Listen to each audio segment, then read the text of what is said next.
Aujourd'hui, dans la cuisine de Annie, je vous cuisine un gravlax de saumon au sirop de bouleau. Le gravlax de saumon, c'est un saumon qui est un peu cuit à froid par l'action du sel. Alors, bien sûr, dans cette recette, dans ma version de la recette, là, je prends du gros sel. J'ai besoin de sirop de bouleau. Ici, j'ai un mélange d'épices à saté. C'est un mélange d'épices du chasseur d'épices, pour ceux qui connaissent. Sinon, c'est composé de cardamome, de coriandre, d'ail, de feuilles de lime, de zeste de citron, de tout plein de choses. Mais vous pouvez tout simplement prendre du poivre de citron, un peu de cardamome et puis du chili. Ça va faire l'affaire. Avec quelques grains de coriandre, vous allez en avoir assez. Sinon, vous pouvez tout simplement le faire au sel, au poivre et au sirop de bouleau. C'est à votre goût. J'ai aussi ajouté, je vais ajouter du poivre java, du poivre long. Première étape de cette recette, je vais moudre mes grains soit dans un moulin à café ou avec mon mortier et mon pilon. J'ai ajouté tout de suite mon poivre long. Alors je moule le tout grossièrement, juste pour en libérer les saveurs un peu. Ici mon saumon, ça peut être de la truite saumonée aussi là. Je vais conserver la peau. Ça va être plus facile de le couper quand il va être prêt. Je vais envoyer quelques gouttes de mon sirop de bouleau. Ben, quelques gouttes. Je vais en parsemer dessus et puis je vais l'étendre avec mes mains. Comme ça ici. Pour colorer le dessus. Je vais être sûr qu'il y en a partout.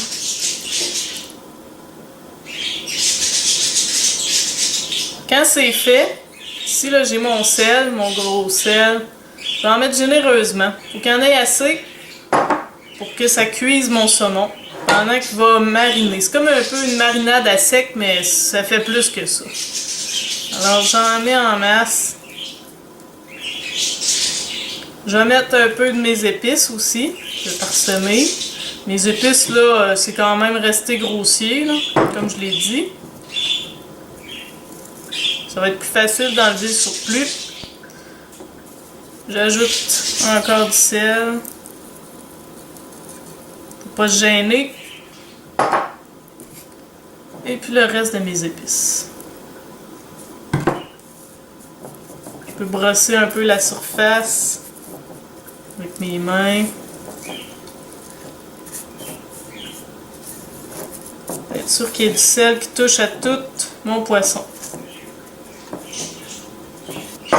Alors quand c'est fait, je vais juste couvrir d'une pellicule plastique et je vais envoyer au réfrigérateur pour toute la nuit.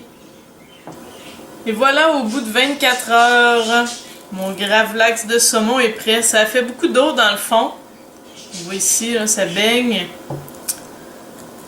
La texture de mon saumon a changé, il a durci. Et alors, il va être maintenant prêt à couper en tranches.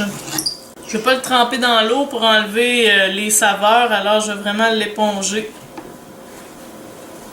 avec un linge, avec un Scott Towel, avec un essuie-tout. Bon, la peau, ça n'a pas d'importance. Et pour le couper, avec mon super couteau, je vais commencer par trancher des lanières fines. Vous voyez, il y a vraiment acquérir la texture du saumon fumé.